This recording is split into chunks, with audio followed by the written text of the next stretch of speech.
चलिए आते हैं नेक्स्ट क्वेश्चन पे। क्वेश्चन है प्रूव दैट एफ वेक्टर की वैल्यू क्या है, Y square cos X plus Z cube I cap 2y sine x minus 4 J cap और 3x जेड स्क्वायर प्लस 2 के कैप है, कंजर्वेटिव फील्ड है।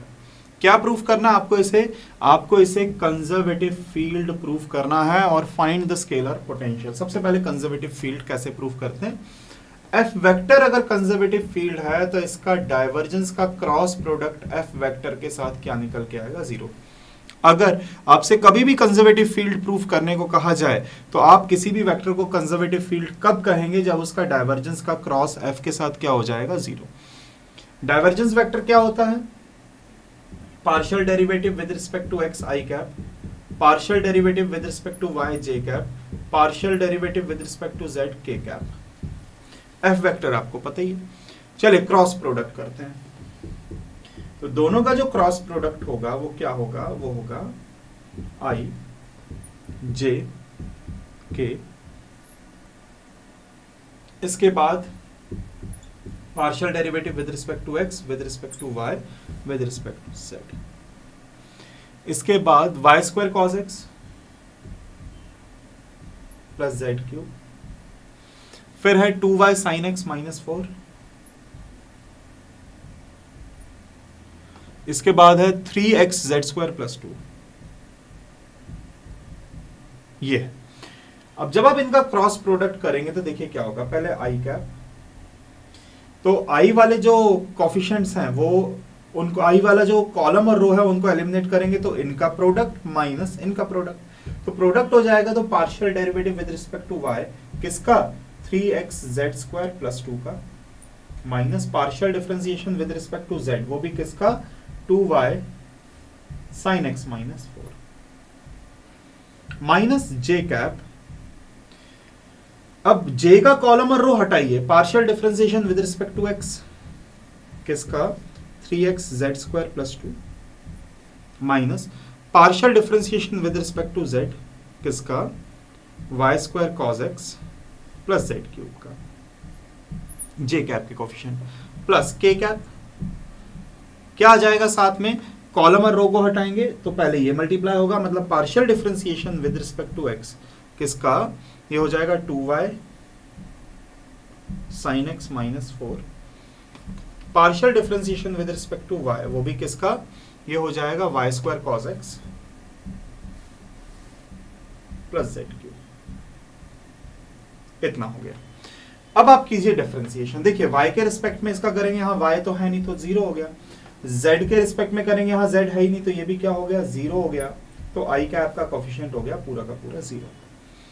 यहां पर करते हैं डिफरेंशिएशन, माइनस जे कैप है, इसका x के रिस्पेक्ट में करेंगे तो x का 1 हो जाएगा, क्या बचेगा, 3z स्क्वायर माइनस z के रिस्पेक्ट में, यहां तो z है ही नहीं, 0 हो गया, z क्यूब का करेंगे तो क्या हो जाएगा, 3z स्क्वायर,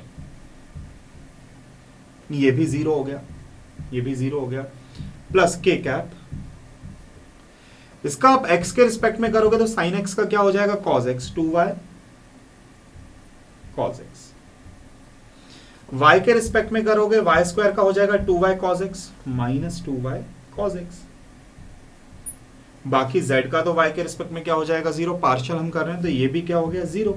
तो ओवरऑल आपका जो वैल्यू निकल के आ रही है वो तो क्या निकल के आ रही है, पूरा ये भी 0, ये भी 0, ये भी 0, तो फाइनली क्या निकल के आ रहा है, 0। तो f क्या हो जाएगा हमारा, ये कंजर्वेटिव फील्ड हो जाएगा, क्योंकि इसका डाइवर्जेंस और f का जो क्रॉस प्रोडक्ट निकल के आ रहा है वो क्या निकल के आ रहा है, 0 निकल के आ रहा है। पर हमसे ये कहा गया कि स्केलर पोटेंशियल पता कीजिए। अब स्केलर पोटेंशियल कैसे पता होता है, मान लीजिए कि जो स्केलर पोटेंशियल है वो हमने क्या मान लिया, f मान लिया। f हमने क्या माना, स्मॉल f हमने एक स्केलर पोटेंशियल माना। तो अगर ये स्केलर पोटेंशियल, मैं क्या लिखूंगा इसे, मैं इसे लिखूंगा स्केलर पोटेंशियल, अगर मैंने माना partial derivative of f with respect to x i cap plus partial differentiation of x with respect to y j cap plus partial differentiation of f with respect to z k cap. तो अगर मैं coefficients को compare करूं f के साथ तो आप कहेंगे कि सर जो delta f upon delta x है, delta f upon delta x है, उसकी वैल्यू तो आपके पास है y square cos x plus Z cube है। Delta f upon delta y जो है उसका कोफिशिएंट्स को कंपेयर कर रहा हूं मैं, 2y साइन एक्स माइनस 4 है। Delta F upon delta Z जो है इसकी वैल्यू है 3x(z²) + 2। ये बहुत ध्यान से देखिएगा, एक एक टर्म को बहुत अच्छे से समझना है। हमें f की वैल्यू चाहिए है, f की वैल्यू हमें चाहिए। तो अगर मैं इसका इंटीग्रेशन कर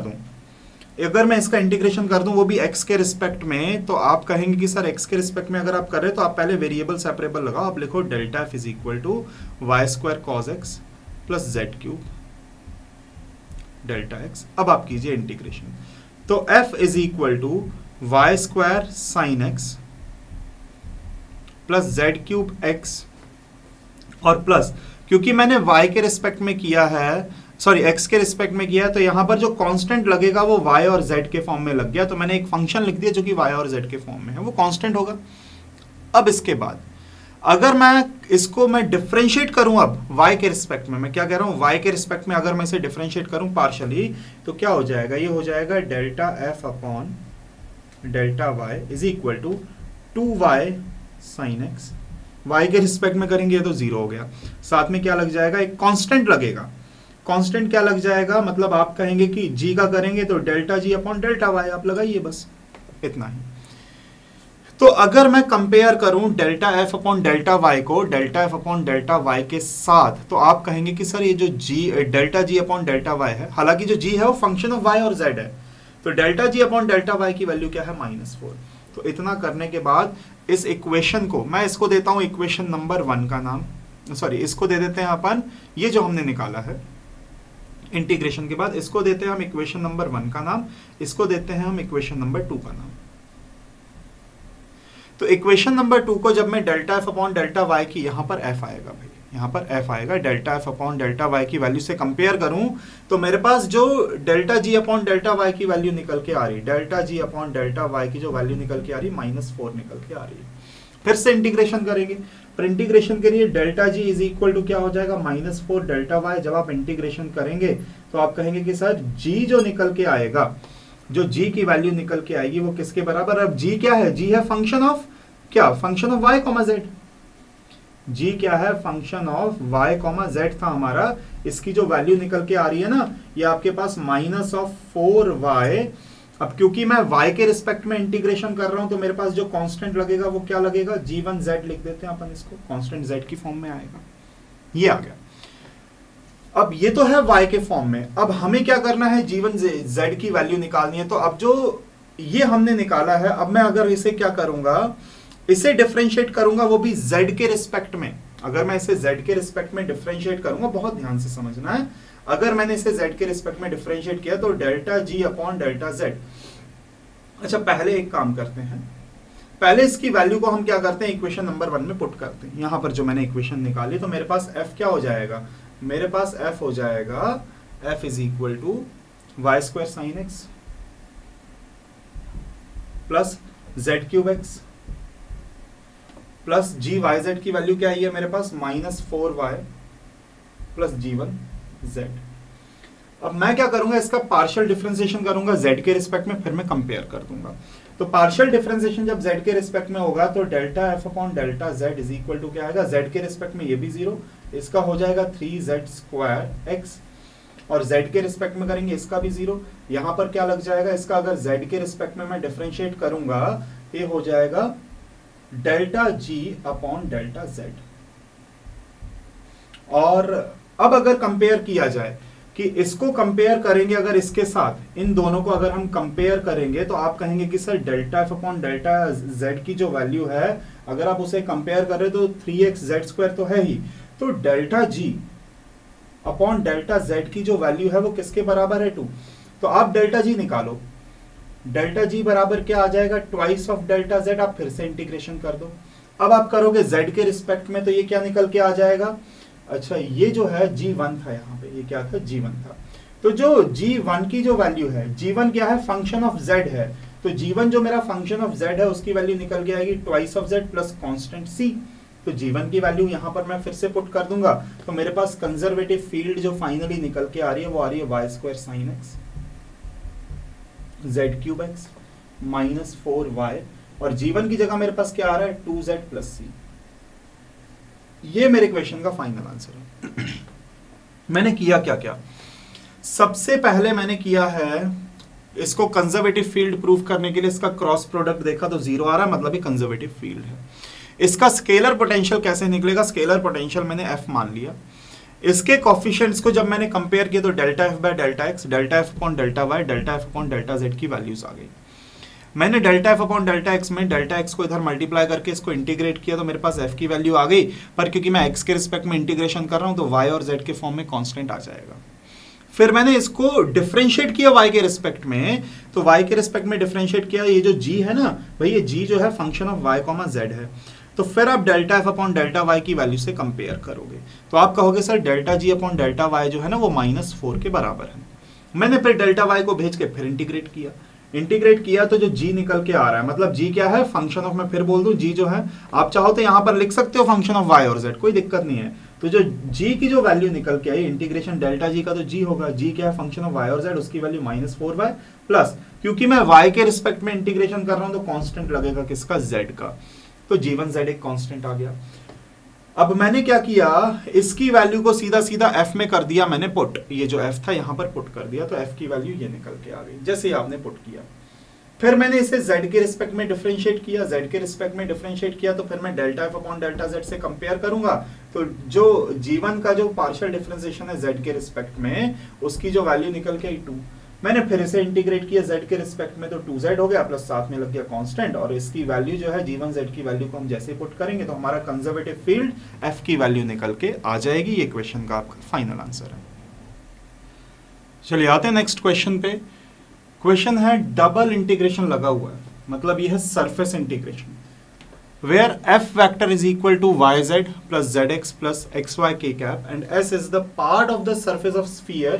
स्फीयर क्या है, X square plus Y square plus Z square is equal to 1, मतलब रेडियस उसका 1 है, which lies in the first octant, पहले ऑक्टेंट में आपको कैलकुलेट करना है। स्फीयर हम जानते हैं कि अगर इसका सेंटर 0,0,0 है तो सभी के सभी ऑक्टेंट में लाई करेगा, 8 ऑक्टेंट में वो लाई करेगा, पर आपको फर्स्ट ऑक्टेंट वाले का कैलकुलेट करना है। अब देखिए, सबसे पहले आपको नॉर्मल वेक्टर निकालना पड़ेगा। पहले तो आप एन वेक्टर निकालेंगे। एन वेक्टर कैसे निकालेंगे, divergence of R, divergence of, sorry ये स्फीयर, स्फीयर क्या है, divergence of X square plus Y square plus Z square. भाई इसके नॉर्मल एक वेक्टर आप निकालेंगे तो क्या निकल के आएगा, निकल के आएगा, देखिए डाइवर्जेंस तो आप जानते हैं, delta X I cap X square plus Y square plus Z square, partial differentiation with respect to Y J cap, फिर से वही X square Y square Z square, plus partial differentiation with respect to Z के cap X square plus Y square plus Z square. ये normal vector निकल के आ जाएगा। तो जो एन वेक्टर निकल के आ रहा है वो क्या हो जाएगा, 2x आई कैप प्लस 2y जे कैप प्लस 2z के कैप। भाई डिफरेंशिएशन x का करेंगे तो x स्क्वायर का 2x हो जाएगा, y और z का 0, क्योंकि मैं पार्शियल डिफरेंशिएशन कर रहा हूं, पार्शियल डिफरेंशिएशन y और z का 0 होगा। यहाँ y का करेंगे y स्क्वायर हो जाएगा, z का करेंगे z स्क्वायर हो जाएगा। ये तो n वेक्टर है। अब इसका यूनिट वेक्टर निकालेंगे तो n कैप क्या हो जाएगा, n कैप हो जाएगा 2x आई कैप 2y जे कैप प्लस 2z के कैप अपॉन मैग्नीट्यूड, मैग्नीट्यूड से डिवाइड करेंगे यूनिट वेक्टर आएगा तो मैग्नीट्यूड क्या होगा, 4x square 4y square 4z square. भाई कोफिशिएंट्स का स्क्वायर करेंगे, ऐड करेंगे मैग्नीट्यूड, तो आप कहेंगे कि सर n कैप जो निकल के आ रहा है 2x आई कैप 2y जे कैप प्लस 2z के कैप, रूट से 4 बाहर आ जाएगा कॉमन तो 2 बन जाएगा, बचेगा x square plus Y square plus Z square, जिसकी वैल्यू मैं जानता हूं, वैल्यू क्या है, X square Y square Z square की वैल्यू 1 है और 2 कॉमन आके कैंसिल आउट हो जाएगा। मतलब जो एन कैप निकल के आ गया वो क्या निकल के आ गया, वो निकल के आ गया सीधा एक्स आई कैप प्लस वाई जे कैप प्लस जेड के, ये निकल के आ गया। अब बारी है बाकी चीजें कैलकुलेट करने की। अब सबसे पहले मैं f डॉट एन कैप निकाल लेता हूं, f vector dot N cap निकाल लेते हैं। तो f वेक्टर मेरे पास है ही Y Z I cap plus Z X J cap plus X Y K cap, और जब मैं इसका करूंगा डॉट प्रोडक्ट किसके साथ, एन कैप के साथ, एन कैप मेरे पास कितना मैंने अभी अभी निकाला, एक्स आई कैप प्लस वाई जे कैप प्लस जेड के कैप। अब डॉट प्रोडक्ट करेंगे तो आप कहेंगे वाई जेड का होगा एक्स के साथ डॉट, क्योंकि कॉफिशिएंट आई का आई के साथ, जे का जे के साथ और के का के के साथ, तो वाई जेड और एक्स, तो ये हो गया X Y Z, I dot I 1 होगा, जेड एक्स इंटू वाई, ये भी क्या हो गया X Y Z, Y Z into Z, ये भी क्या हो गया एक्स वाई जेड, तो कुल मिला के ये हो गया 3 times of X Y Z. F vector dot N cap. अब जो डीएस है, सरफेस इंटीग्रेशन कर रहे हो आप, सरफेस इंटीग्रेशन कर रहे हो तो आप किसके किसके रिस्पेक्ट में करोगे, जो डीएस होगा वो किसके बराबर, dx dy अपॉन, अपॉन में क्या आ जाएगा, N cap dot K cap. भाई हम किसके किसके रिस्पेक्ट में करेंगे, नॉर्मल वेक्टर का किसके, z एक्सिस के अलोंग, और dx और dy आ गया, तो dx dy का जब आप, चलिए dx dy तो ऐसे का ऐसे ही रहेगा, dx dy upon N cap dot K cap अगर आप करते हैं तो एन कैप का जब आप डॉट प्रोडक्ट करेंगे के कैप के साथ, तो देखो x और y तो यहाँ पे है ही नहीं, सिर्फ क्या आ जाएगा, z निकल के आ जाएगा। भाई एन कैप का आप डॉट करो इसके साथ, तो k वाला सिर्फ k के साथ मल्टीप्लाई हो, k डॉट के 1 हो गया और z की जगह z आ जाएगा, तो ये निकल के। अब सारी की सारी वैल्यूज हमें वहां पे पुट करनी है। अच्छा लिमिट भी अभी डिसाइड होगी, लिमिट कैसे डिसाइड होगी वो हम देख लेते हैं, डबल इंटीग्रेशन, क्योंकि मैं dx dy तो x की लिमिट और y की लिमिट ही चाहिए हमें। तो f डॉट एन कैप की जगह मेरे पास है 3xyz, ds की जगह है dx dy, N dot N cap dot K cap की जगह क्या आ गया, z।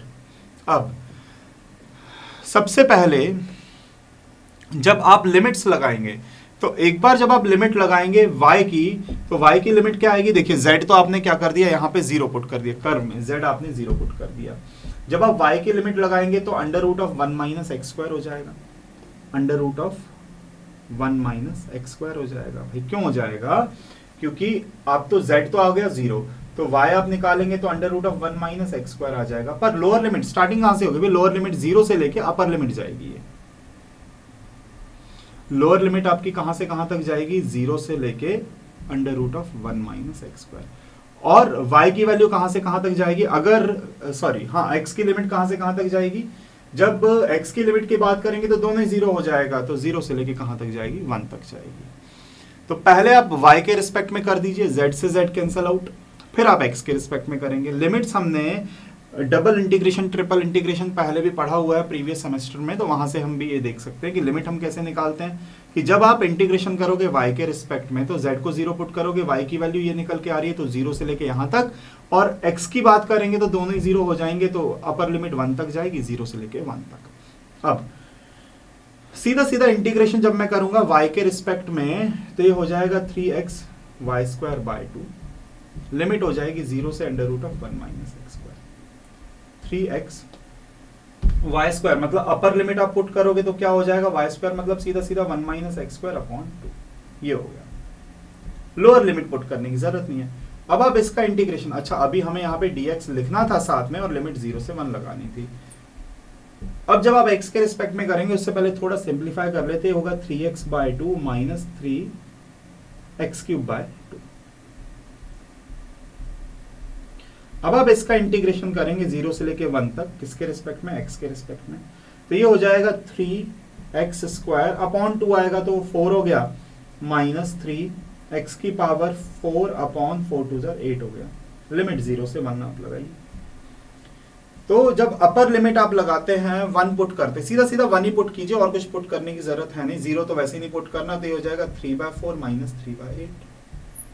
आप सिंप्लीफाई कर दीजिए, आप एलसीएम ले लीजिए, एलसीएम 8 आएगा तो 6 माइनस 3, तो क्या निकल के आ रहा है आंसर, 3/8 निकल के आ रहा है, यही फाइनल आंसर है। तो क्या क्या मैंने कर दिया, सबसे पहले मैंने यहाँ पर एन वेक्टर कैलकुलेट किया जो कि आएगा डाइवर्जेंस ऑफ स्फीयर, तो एन वेक्टर आ गया, उसको यूनिट वेक्टर निकाला मैग्नीट्यूड से डिवाइड करके, फिर मैंने एफ डॉट एन किया 3xyz, ds की वैल्यू dx dy आपको याद ही करना है, सीधा सीधा dx dy upon N cap K cap हो जाएगा, एन कैप के कैप अगर आप करते हैं तो वो z आ जाएगा, सबकी वैल्यूज पुट करी। जब आप लिमिट निकालोगे, देखो y की लिमिट निकालोगे तो z को 0 रखोगे, तो y क्या आ जाएगा, under root of 1 minus X square आ जाएगा, तो 0 से लेके यहाँ तक। जब आप x की लिमिट निकालोगे, दोनों को 0 रखोगे तो अपर लिमिट 1 आ जाएगी, 0 से लेके 1 तक। आप इंटीग्रेशन कीजिए, पहले y के रिस्पेक्ट में लिमिट पुट करो, फिर आप x के रिस्पेक्ट में लिमिट पुट करो, आपका 3/8 क्या है, फाइनल आंसर।